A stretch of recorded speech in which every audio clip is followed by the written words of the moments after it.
Even after 50 hours into this arcade kart racer, I still look forward to playing more Mario Kart 8 Deluxe.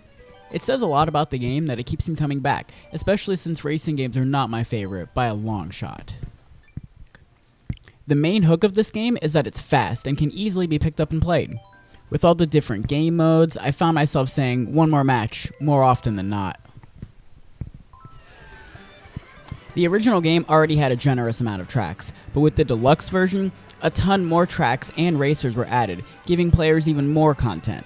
And with the addition of a proper battle mode, this package has all the ingredients for a perfect Mario Kart game.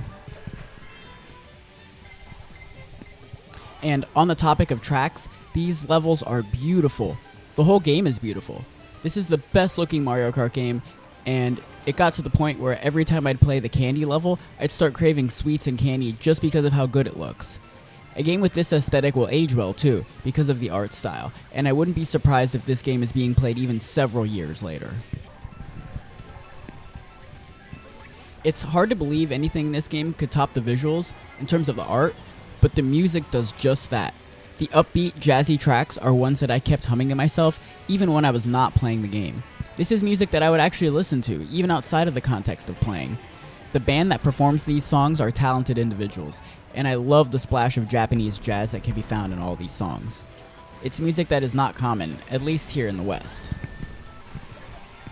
The gameplay itself is, at its heart, a kart racer, but the way the levels are designed make the act of racing less traditional and more exciting. Some tracks have obstacles to dodge, like a giant flaming Bowser, or lasers, or thwomps trying to crash down on the player. In addition to obstacles, the levels all have shortcuts that can be taken. However, a lot of these shortcuts are ones that are high risk, high reward. Things like this will reward skillful players, which I'm all for.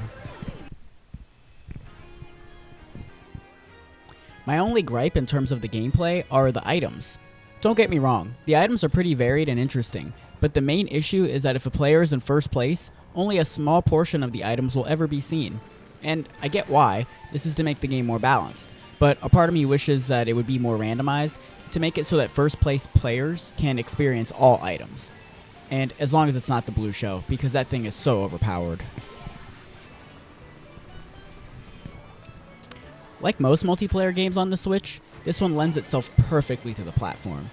It's so easy to just pick up and do a few races with a buddy split between two Joy-Con.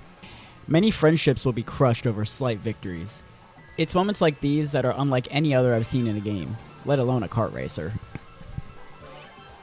The online multiplayer mode is great too. I didn't experience any lag or connection issues that hindered me. Each player has a rank too, so it's always apparent who the veterans are. Having an online mode like this makes for almost infinite replayability, which many games these days lack. Mario Kart 8 Deluxe is a hefty, generous package that comes with a ton of modes, characters, and tracks that will never get old.